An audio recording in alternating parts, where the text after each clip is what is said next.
You're listening to the Sex, Drugs, and Jesus podcast, where we discuss whatever the fuck we want to. And yes, we can put sex and drugs and Jesus all in the same bed and still be all right at the end of the day.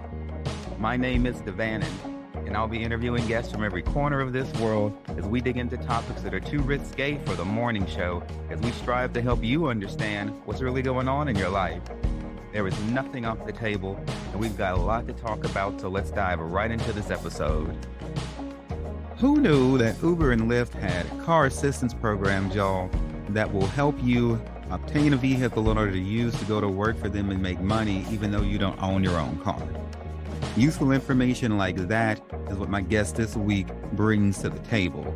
Her name is Jacqueline Schadeck, and she is a certified financial planner based out of Atlanta, Georgia. Now, in this episode, this week, we are going to be talking about money from a different perspective. Jacqueline is going to tell us about how emotions are tied into money. We're going to get deep with her. She gets personal about embracing a transgender sibling. She's going to help us understand how to overcome those abusive voices from those bullshit-ass relationships we've had in the past. What's very important right now is what you need to do before you quit your job. Because since this pandemic has started, a lot of us are not going back to those horrible jobs we had before, but we need to have a plan before we make our exit. I hope you enjoyed this week's episode. Hey, Jacqueline, baby. I'm so glad to have you on the Sex, Drugs, and Jesus podcast today. How you doing? Hey, I'm so excited to be here. This is so different for me. It's definitely out of my realm. So I'm really excited for us to talk about some things that are a little bit risque for a financial advisor. Yeah, because y'all are really billed as being super conservative and everything like that, which I am not. You know, Right.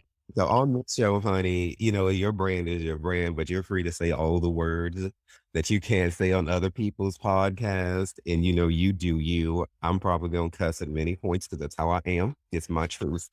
And so it would be a bold-faced lie. For bold-faced lie for me to act like that I don't read a bitch or filth from time to time when they need that.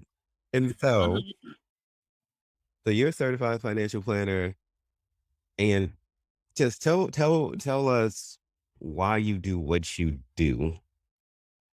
Okay, let me give you the long story short. So I'm a certified financial planner. So for those of you who don't know what a certified financial planner is, it's a person who helps you with almost all aspects of your finance, right? So at the core, what I do is I help you with your investments. So think about your 401k, your IRA. Now we're moving into crypto. So how do you set up proper accounts to manage all that? What's all the good stuff that should be in that? Okay, that's what I do as a certified financial planner.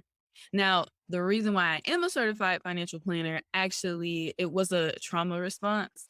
So my mom lost $1.4 million due to poor financial advice. Oh, Jesus. Yeah. So she lost all that money. And I was like, okay, I really don't understand this because I grew up super, super poor. I grew up a different kind of poor, though. So we had a 1,000-acre ranch. And so we were land rich, but we didn't have any money. My mom was a single mom. She worked like 2-3 jobs trying to take care of us. And the property had been passed down for generations. So my grandfather and his sister owned the property. Well, she wanted to sell it.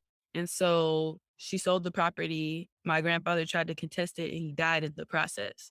So the property was sold. My mom inherited her $1.4 million. So automatically our life went from me having one pair of shoes as a child to, oh my gosh, we're going to Disneyland. I never thought that would happen. Oh, I got a Coach bag and shoes. I never thought that would happen. To, we lost all that money in 4 years. Okay, now what?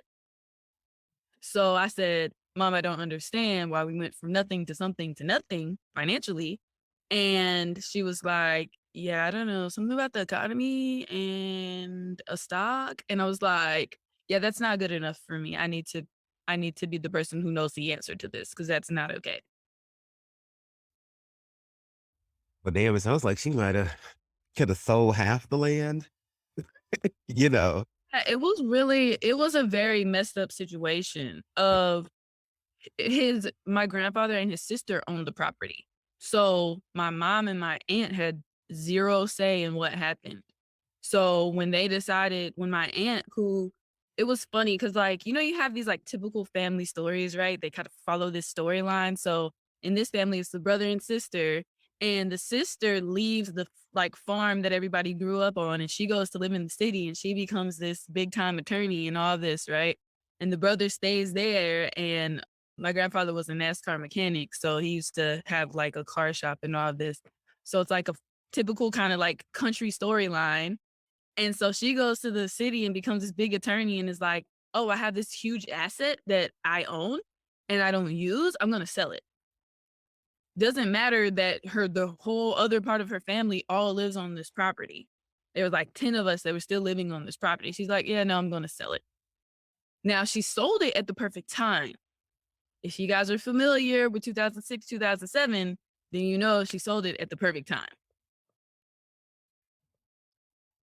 Okay, so do you still have that Coach bag? That first one that you got? So this is going to be like another trauma response, but I went to go see my mom a few months ago, and she lives out in Reno now. We all moved out to Georgia, and then she moved back, and she was like, "I have to be on the West Coast." So my mom still has that bag. I don't have that bag because for me, it's too emotional. And so the next thing that people ask is they ask like, "Okay, did your mom ever like recover from that financially?" And her by herself, she hasn't recovered from that. That's why she still has that Coach bag. So for me, it's like a much bigger, deeper thing than just what you see on the surface. So for me, that Coach bag represents like a lot of loss and a lot of pain and like all of the things we were going through at that time, the confusion, the hurt. Because I know a lot of times we want to think that like money is money and like our emotions are detached from it and it's a quantitative, response, but it's not. There's always a quantitative answer that's correct to a financial problem, and there's always an emotional response that is correct, right? So when I'm helping clients make decisions financially, I can't just say, "Oh, this number makes sense, you need to do this financially," because I know there's also an emotional response and people react and they need certain different things financially that fulfill them emotionally. So it's a little bit more complicated than just a number, but that's part of why I don't still have that Coach bag. Oh, that's a cool ass response because I've never heard a financial planner or anybody in the financial sphere tie emotion to money. Because everywhere I go, people say, if it's going to be numbers and it's 100% objective, there is no subjectivity to it. It's a finite game and doesn't have anything to do with feelings. Mhm. Like you're saying that But that's it not so the case at all. so And I it is agree with though. you. So I agree with you. You see, but it is, right? So if I tell you that you need to save $835 a month to get to retirement, like that is what it is. But I also understand that you have this traumatic experience with investing, so you're scared to put in that much money every month, right? So we may have to work you up to getting to putting $800 in a month. You may have to start at 300 because you got to see if it really works, right? So I can understand that, but you're right. Like the numbers are the numbers. But if you're not comfortable with that, I'm not going to say, "Well, I can't work with you because you're not willing to do that." Like, I know that there's an emotional response to everything. And now 800 or 300 a month is an emotional response that you're gonna have to make some changes to do that. Few little tweaks. A few little tweaks. True, but I think that I would to me, that would be the biggest emotional change for me is whatever it is that I might have to tweak. Because that means I'm gonna have to change something that I like or probably let something go. Like I Mhm. might only go able to get my nails did once a month instead of twice. How am I gonna make it, y'all? So so we're talking about your history here, and I'm hearing all about mom, and I'm not hearing anything about dad. What's going on there? Ain't no baby daddy over here. Yeah, like I don't know my dad. So I am biracial. So my mom is white and my dad is Black and Puerto Rican, but I don't know him at all. Don't know his name. Never seen him. And so my mom has 5 children now. And so I grew up around my brother's dad, and everybody in my family is like blonde hair, blue eyes, except for me. How does that make you feel? It's always been a black sheep situation. So it was really interesting. And this is not to downplay anybody else's story, but it's just to share mine. And during 2020, Black people were exhausted. Like we were emotionally tapped out during 2020. You agree? Well, I'm going to say most of the world was emotionally tapped out during 2020. Right. Me, myself, personally, breathe a huge sigh of relief. Mhm. But Exactly. but since we are talking to most people, yeah, I'll agree with you on that, and we'll talk about later on why I felt great in 2020. So Okay. Well, for me, I am the Black spokesperson for all of America with my family. So anytime something racial comes up in the media, it's me that needs to respond for all Black people in America. So in my case, I was sharing with people on the internet that do you remember that post that was going around? It was like, Black people are strong. We don't tear each other down. Do you remember that post? there was so much blackness going around. Like I could see that being worked in there too. So that post was going around and like a bunch of people kept tagging me. So like, all right, fine, I'm gonna do it. So I put one up and I put up first sharing my story of how people think that being mixed, you don't have any racial issues because white people are like, oh, well, you're not black, and Black people are like, well, you're not black, so you don't fit in here. And so it's like people think that you don't have any issues. And I'm like, no, my issues are worse because nobody really connects with you. So to your point of like, how does that make me feel in my family? Nobody really connects with me. Like I've always inherently been very different from them. I've always thought very different. I've always talked different. And I've, of course, always looked different. So they never really felt connected with me. So, and it was just like, nobody knew. Allegedly, my dad is a stripper. So nobody knew that I was going to look like a little Puerto Rican baby when I came out. So the family is there and they're like, wait, that y'all got the babies mixed up. Like that's not the right one. That doesn't look like the other one. So my older brother has red hair and freckles. So Mm. they were like, yeah, that's not, what is that? So they didn't even really accept me at first. It took a long time. My grandmother's old school from Louisiana, and it took her a long time to even accept me because everybody was just very confused. They were like, where did this thing come from? So, no, never been super connected with them. And then now they're fighting their own battles. Like my older brother is now transgender. So he used to be my older brother. Now he's my older sister. So it's like there's a lot going. It's a lot going on. Everybody is doing their own thing, right? So I say, God damn. I think that you're in a great position. I love being black sheepy. You know, it really, really makes you be like a leader and to be strong and it helps you to be very refined. Sometimes being coddled and accepted everywhere you go is the worst thing that can happen to you because it stupefies your personal growth. sure There's does. nothing like getting thrown out. Well, I've been thrown out of bars, church. You know, sometimes you just got to get kicked the fuck out of somewhere. And so now Mm, what I'm hearing you saying is the white people don't want you, the black people don't want you. So you got to do it. If you don't do it, it won't get done. And that's perfect pressure to refine your ass. And I am glad and no wonder why you doing the damn thing like you are now. You either was going to be triumphant or not. There is no in between. There's no in between. I appreciate that. Mhm. And that's the right perspective to have. So you're not whining about they don't like me, no one likes me, no pity party. You're like, what can I do? Mhm. And then you said, I'm going to become a financial expert because this is my pain. I'm going to turn this into something. Mm, exactly. Now I'm here for the transgendered, for your new sister. How do you feel about having a new sister?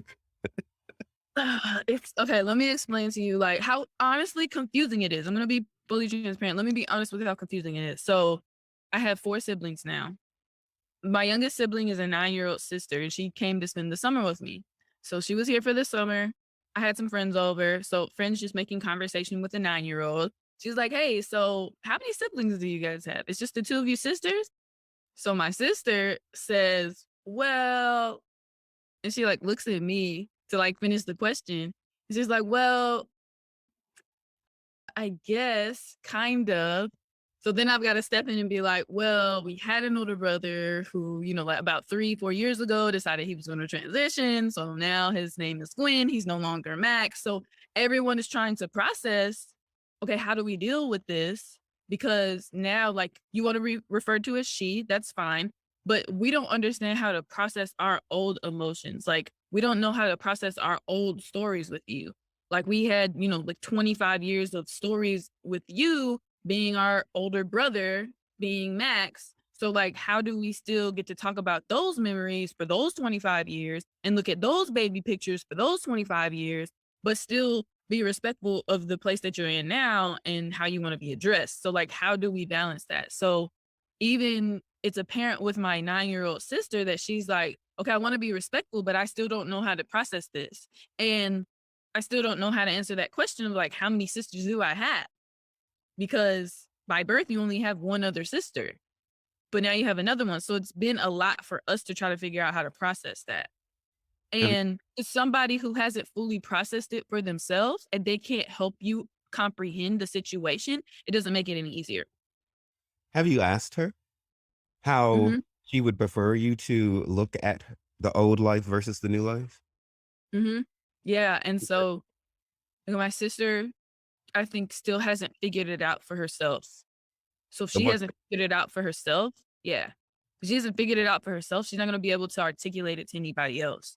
So this is why, like, part of when I'm working with somebody on the financial advisory side and they're confused about what their financial goals are and what they want and how to do this, and they don't know how to articulate anything, and say, okay, you need to go spend time by yourself. Even if you're married, you need to spend time by yourself, getting to know yourself, so that when people ask you these questions, you know what your response should be, because you know what you want, not what society wants for you, not what your family wants for you, not what your spouse wants for you, but what you genuinely want for yourself. Because otherwise, you're not going to be fulfilled. You're going to fall off in your journey to wherever you're trying to go because you don't know where you're trying to go.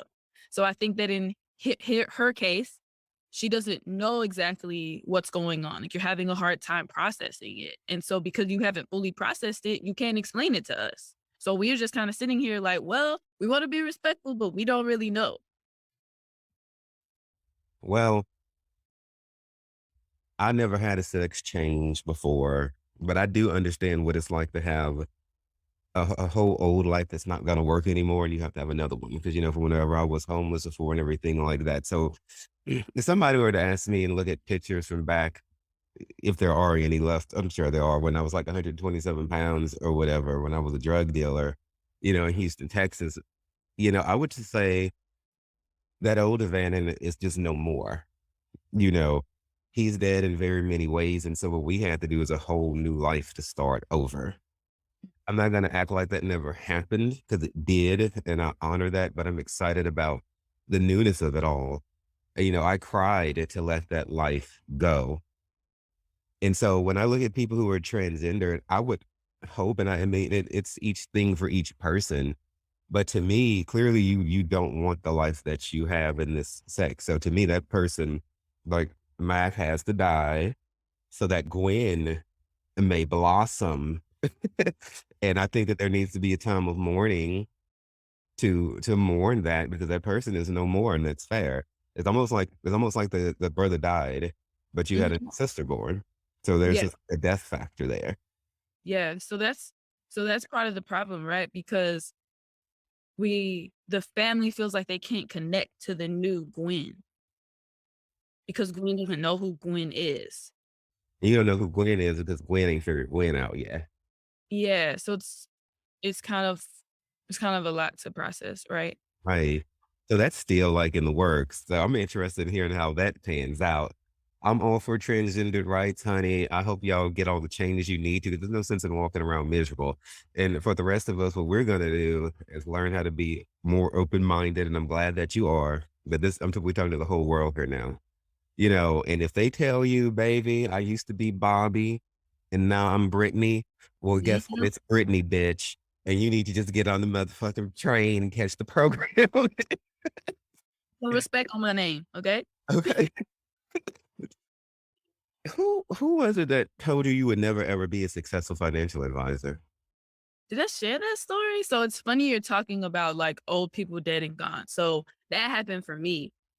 I went through an abusive relationship from 18 to 24, verbally, mentally, physically, all of the above. And so in that relationship, when I decided I was going to be a financial advisor. And he was like, yeah, you could never be a financial advisor. I was like, why not? Like, it's not rocket science, which he was literally studying rocket science at the time. And he was like, because you don't have what it takes to learn all of the things, and you're not going to be able to keep up with the economic news and all of this stuff. And I was like, Fuck him. okay. I was like, okay, well, I guess just watch me do it. So then I did it. And it was like, then at the end of the day, he's like, oh, okay, well, cool. But that was the point where he was like, yeah, you're not going to be able to do that. And I was like, all right, well, guess I'm gonna do it on my own. Well, this is our significant other should be our number one cheerleaders, of all the Mhm, people in our life. Now you stayed with him 19, 20, 21, 22, 23, 24, like 6, 7, like 6 years. mhm. Abuse, how did you get away? It was really hard. I guess I just had to like force a wedge between us. So even though he had bought a big multi-million dollar home, I still kept my small apartment. So even though we were together during that time, he started making a lot more money than me. I still was like keeping a separation, keeping a distance, which was painful, but I also knew that it was necessary. Child, this house ain't a home. This house It, ain't a home. it sure isn't. Did he know you have the apartment still? Hmm. Yeah, he knew because I would be there, and he would be crazy and come show up at random times and knock on the door super late and wake up my roommates and yeah. Mhm. Girl, I'm glad you out of that bullshit. So what advice would you give to be it a woman, a man, or whatever in a situation that they're being physically abused, verbally abused, and then their path to progress is also being stepped on? What would you say to them right now? You have to find a way out because when you sit in that situation, you always want to think that that person is going to change and that person is going to be different. And the reality is, usually when something is that deep, like it doesn't change.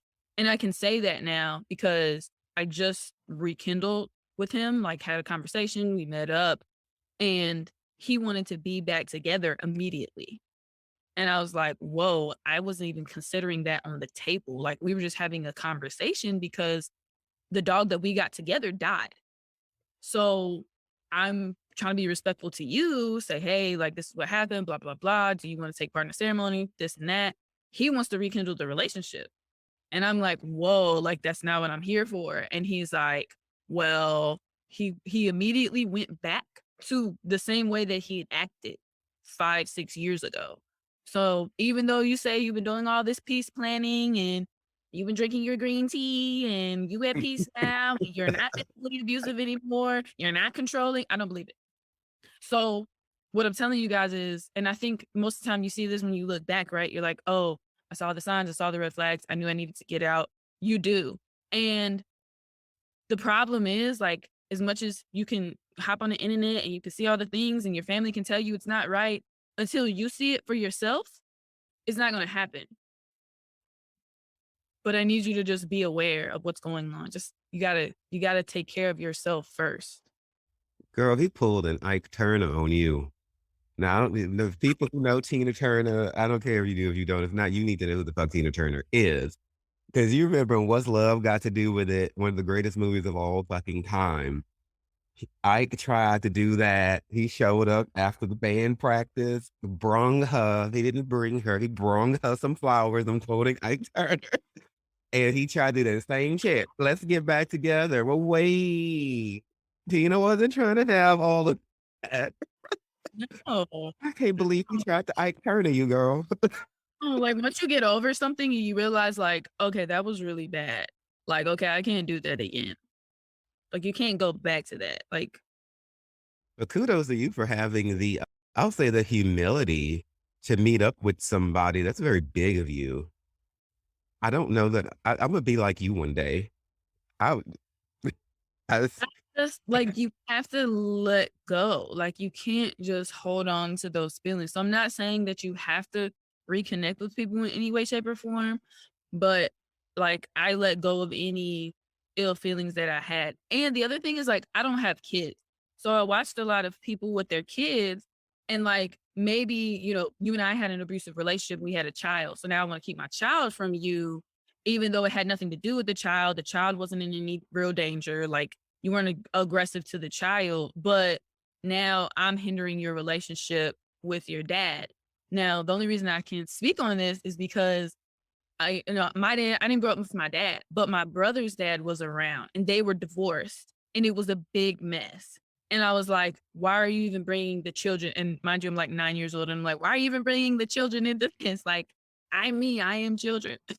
So I'm like, okay, you got to figure out, I think in that situation, like how to extract your own personal emotions from what's going on around you. And I know that may sound kind of crazy, but I tell people that all the time, right? Because we want to have these really emotional reactions to a lot of things. And we want to have like an emotional reaction to the person who cut us off in traffic and the lady who's rude at the grocery store. And it's like most of the time, what's going on with these other people and when they're rude to you, that doesn't have to do with you. It has to do with them.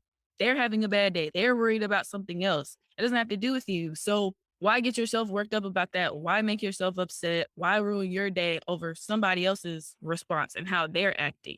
So in my case, I'm like, all right, well, I know you love the dog. You still contacting me every 6 to 12 months to see the dog. Sometimes I let you do it, but I'm just like, look, I don't want to be with you in any way, shape, or form, but I still care about you as a person. And I know that you cared about the dog. So I want you to be able to take part in this if you would like to. So that has a lot of growth for me. I wasn't always in that space. I was more of like, So he did some voiceless explicatives, y'all. I was like, no, get out of here. Like, I'm not here for it. But it took a lot of personal growth on my end to really realize, like, it happened yesterday at the grocery store. Like, somebody was being rude. And I was like, oh, okay, like, you're having a bad day. Sorry, boo. Like, let me go on about my day. I'm not worried about you. And you're not about to fuck up my day. Whoops, messed up my day. So I think once you realize that, it makes life a lot easier. So did you do some prayers and meditation? Was it a spiritual thing? How did you detach from the anger, the bitterness? How did you let that go? Leaving was one thing, abandoning all negative emotion was another. Mhm. Wow. So it's something I started practicing at the age of 18. So it took me a while to figure it out. But at the age of 18, I realized that I had to forgive my mom for the situation with my dad. So if I didn't do that, I was going to be harboring these ill feelings towards her for not telling me who he is or not helping me find him, or just having done what she did in the first place. So I had to let go of those emotions. And I decided to do it at 18 I'm a Christian. So with my faith, I was like, look, God is protecting me from something in that situation. There's a reason why I don't know my dad at this point. Okay. I'm also too broke to hire a private investigator. 23andMe wasn't a thing. So it's like I have zero options here but to let go of the situation. So the only way that I'm going to be able to have a, even functioning relationship with my mom is if I just forgive this. So when people say that you forgive other people for yourself, not for them, that's true. So I had to practice that, right? So I had to forgive my mom. And that's really, really difficult, especially when my mom is still pumping out little kids at this point who are saying, hey, sister, you got to come around. Like, you can't just be hiding. We know you're in college, but you got to come around. So I have to be around my mom, even though we don't have a relationship really. So I had to just start practicing that. So unfortunately, by the time I got to this terrible relationship and I was finally strong enough to leave, I was like, okay, cool, I can leave now. And I have to put those other practices that I learned into place. But you see how difficult it was because I started practicing that release at 18, right? And I wasn't able to fully even do it for myself, like truly for myself until my mid 20s. So it takes a lot of work. It takes a lot of patience, a lot of getting to know yourself, spending time alone, understanding like really how to truly love yourself and respect yourself. Well, as Mother RuPaul would say, if you can't love yourself, how in the hell are you gonna love anybody else? It's true. It's true. And it's like there's certain sayings that you hear like that that may not hit you at that time, but at some point in life, like you're gonna realize that that's true. And you mentioned being a Christian, and something I was going to mention earlier about like if your brothers and sisters don't accept you, and it's a big thing like in the gay world. You know, a lot of us get rejected by the church, by our blood relatives and things like that. And there's a certain scripture, and I call myself a believer. I don't like to use the word Christian anymore because it's all tarnished at this point, and I don't want anything to drive a wedge in between me and anyone that I may meet. And so there's sometimes, you know, you tell somebody you're a Christian, they just get cold instantly. But there's a scripture in there where Jesus was like preaching and doing what he do so well. And then like his mammy and like his brother was outside trying to get in. They were trying to get VIP service, if I recall correctly. And he was like, leave him out there. And basically he was like, who is my brother and my sister, really? You know, so and basically he was saying just because we share the same blood doesn't mean that they're going to get special treatment. And that doesn't mean that they're any closer to me than all of you who are already in here. It's more of a spiritual thing than anything in terms of who we can consider family. And then the Bible tells us that it's better a friend near than a brother far. There's a friend that sticks closer than a brother. So when your father and your mother forsake you, then the Bible also tells us that the Lord will take us up. So I need people to get over this attachment to blood relatives. You had nothing to do with that. You don't owe these people shit. Find you some people who really give a damn about you and that may not be, but let them go. Yeah, I mean, it's a really, really harsh reality to find, and it never gets easier. It never gets easier. You only get stronger, but it never gets easier because like every holiday, like if you decide that you're gonna detach from your family because they're toxic, every holiday you're going to think about them, right? And it's gonna be hard. And you're just gonna have to learn how to deal with it. And you will get stronger over time. But there's no point in being in relationships and being in spaces where you're not wanted, where you're not loved. If there's a hint of jealousy, there's a hint of anger, there's a hint of, old emotions that really needed to die, like you don't need to be in that space. You don't need to subject yourself to that. Like, I hate using the line, life is too short, but it's like until something hits you in the face where you're like, oh my gosh, like life is too short, then you may not really resonate with that. But I wholeheartedly believe that, like, in life, you have different relationships for different seasons of your life.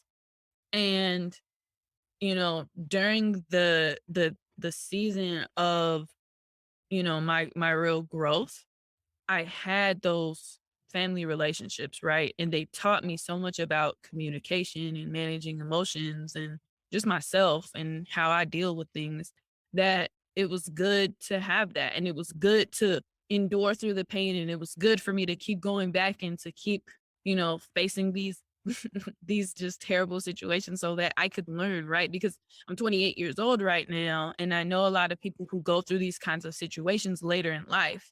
And in my case, I just consider it a blessing to have already gone through these particular situations. Girl, you look about 14. I love it. Oh my gosh, why do people say that? So I was at the gym the other day and there were these like high school kids in there and they were like, "Why are you complaining about being tired? Like, what, you didn't sleep last night?" I was like, "Because I'm damn near 30. Like, I'm just not the same as I was back then." I played college basketball, so like these knees they're not made the stallion knees. Like they hurt. So they were like, "What? We thought you were 16, 17." Like, no, I'm all the way grown. But it's cool. It's cool. Funny, Wait, that's it. When you 90, you gonna look 30. let's hope so. Fingers crossed. So you wrote a kick-ass book. We're gonna shift gears to this. Money Planning and Positivity, a guide to a better financial life. Now, y'all, this is not your typical book. Hopefully, this interview, as it has been so far, has made you see that this is not your typical financial planner. She cares. Her heart is in it in a very unique way. She done been through her own shit. And when you've been through something, you can help people to walk through that same type of shit better. It's just the way it is. And so she's super unique. And you have a couple of quotes in here. Let me see. You said in one part that many people spend their lives focusing solely on money, making money while forgetting their health, and then they end up with neither. Can you speak to me about the balance that's missing? So I myself was a part of this like non-balanced life. So during my relationship that didn't work, he was in private equity. So if you guys aren't familiar with private equity, that's a company that buys other companies. So it's very numbers based, right? So it has truly nothing to do with the people who work in these positions who are the ones who make these businesses money, but it strictly has to do with numbers. Like, does this produce? Does this have an ROI that's high enough for me? Does it make all of this money, right? So I got very caught up in this world that he was living in, also trying to build my career as a financial advisor, which is very numbers based, that everything was so about the numbers. How many hours a day could you work? How many vacations could you skip? How many holidays could you skip? And I'm sure a lot of people have that at the beginning of their career where they're trying to build up this certain stature. They're trying to build up their resume. They want to learn more about their profession so that they can get paid more. And so you start your career and you ignore that the fact that your job has calculated your PTO and your vacation days into your salary. So people want to not take their PTO, they want to not take their vacation because they're like, they don't want to be seen as weak in the corporate space. But truly, your job has already calculated that number in. Like they're expecting you to take that vacation and you need to take that vacation for your sanity, right? Because we think about health a lot of times as physical health, but we don't think about mental health. We don't talk about emotional wealth. We don't talk about the pressing conversations that families should be having so that we don't have these situations of an all or nothing relationships with our families.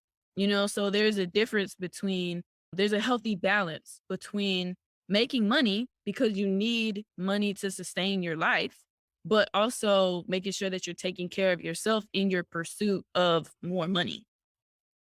Right. Now, that was from the physical wealth part of her book. It's divided into four sections: physical wealth, which is health; financial wealth, which is money; social wealth, which is status, darling; and then time wealth, which is freedom.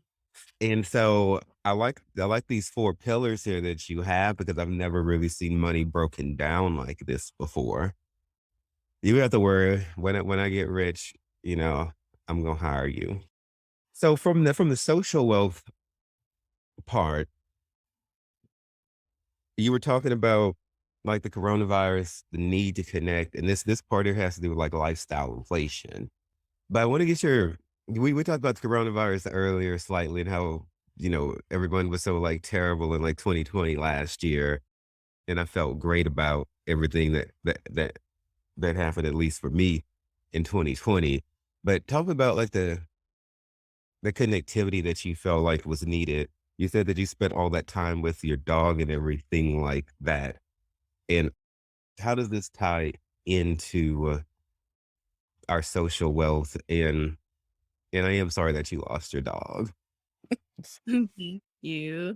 So it's interesting because COVID happened, right? So everyone is kind of cooped up. And it was interesting because you saw a lot of the way that people really lived, right? And it's funny, I just got on TikTok and I said, okay, TikTok is really showing me like how y'all really live. Like I'm really seeing your home and I'm really seeing like your surroundings where in every day, like, if we go back to like normal life, we go back to like 2018, 2019, like a lot of times people didn't see you in your home, like they see you outside. So how do we express our social wealth outside?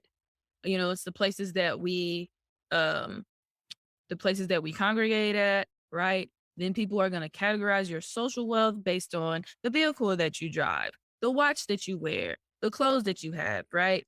And so in any economic class, everyone is all chasing social status, right? So you see it on the lower end of the spectrum where people are chasing, it may be like nice, it may be like Jordans, right? Like you may be chasing, like that may be the ultimate for this class. And then you get to this class and it may be like, oh, I want a Louis Vuitton bag. Like if I have a Louis Vuitton bag, then I fit in with these other people in this social class. And oh, if I have a Hermes bag, then I fit in this class. And I have a AP watch, like then I fit in here. So it's like, okay, I want you to know like what you're chasing at the end of the day when it comes to your social wealth.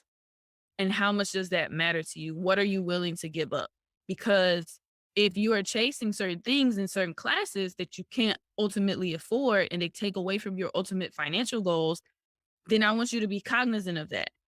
I had an intern and she was like, her heart and soul is really into this. So she was like, how do you deal with people who are making poor financial decisions and not following your guidance? And I was like, at a certain point, like you realize that you have to detach your own emotions from the situation because you cannot control other people and you cannot control other people's decisions.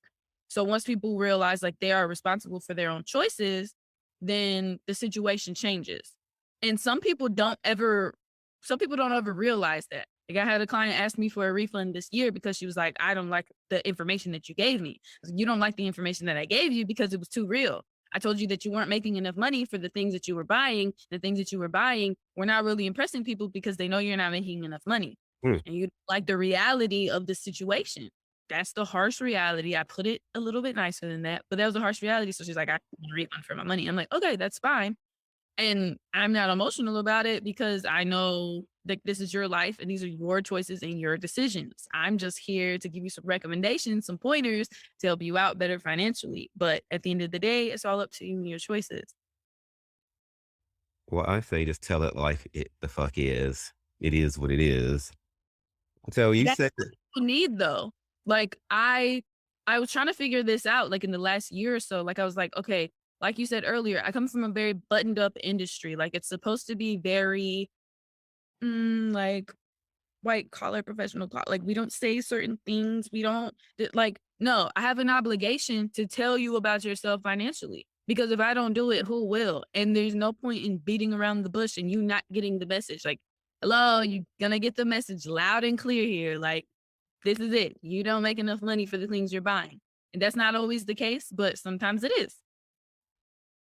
right now you took a quote from Napoleon and you said that there is a one kind of robber whom the law does not strike at, whom steals what is most precious to men, which is time.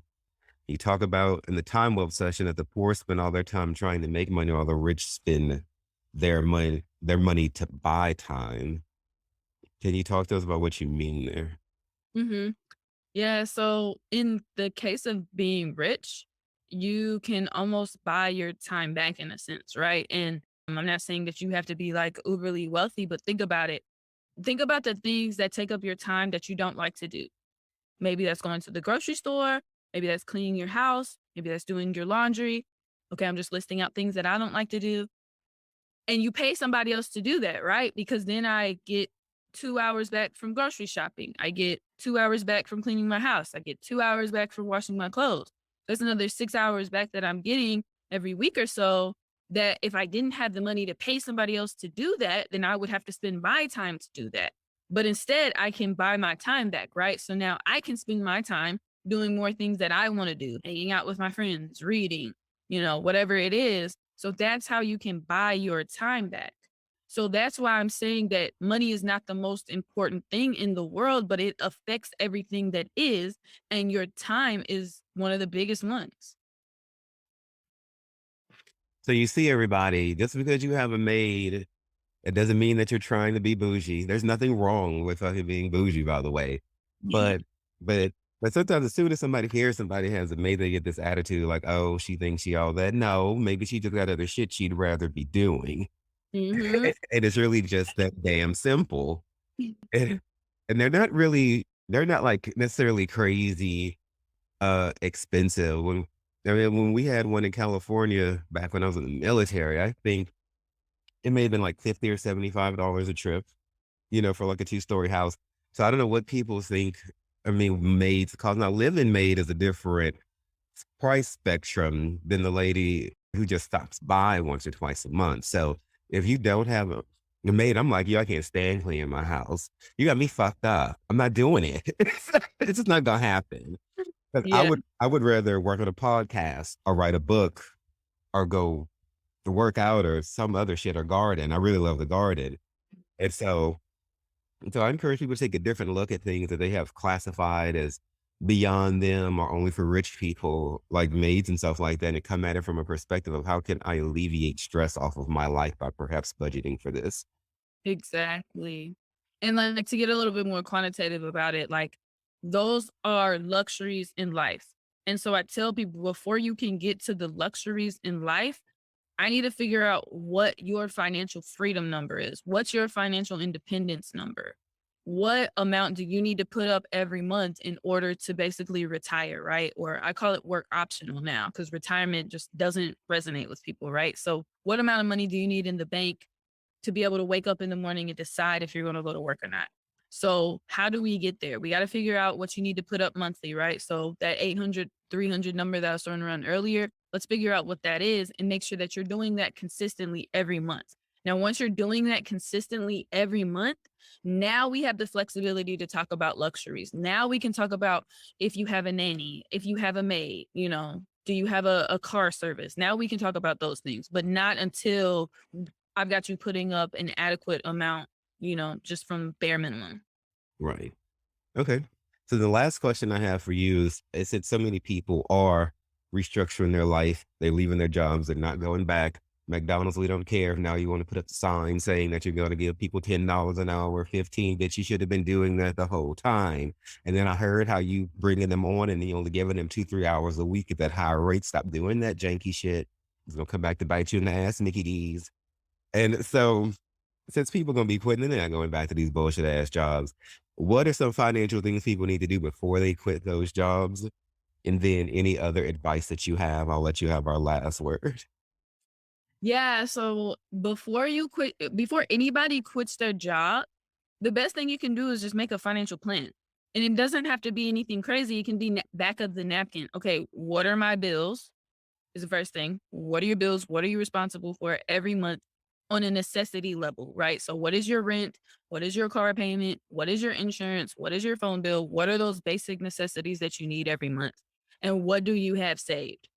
Because the harsh reality is, like, if you don't have any money saved to be able to make a jump, what are you going to do financially in between time?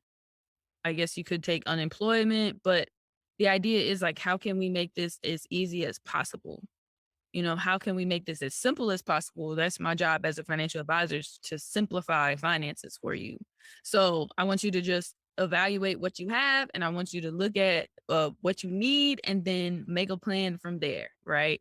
I mean, the reason why I think a lot of people aren't going back to these jobs is, one, because they are BS, like you said, but also because there's so many other opportunities to make money in this world now, thanks to the internet. So are you going to Uber? Are you going to Lyft? I don't want to hear that you don't have a car because they have car programs. Like, what are you going to do? Figure it out, make a plan. And then also the biggest thing that I want you to do if you're considering that kind of a jump is I want you to take a look at your credit, because your credit can be a hidden gem that you can use to get one of these new jobs, to start one of these new businesses. So like if you want to hop on Turo, you want to Turo cars, you can go get cars for no money down if you have good credit, right? So I want you to take a look at your credit. Follow me on TikTok. My Instagram got banned, but it should be back up soon. Follow me TikTok, Instagram. Like I post all kinds of like tips and tricks and hacks, and I talk about credit building on there. So you can find me on any of those platforms.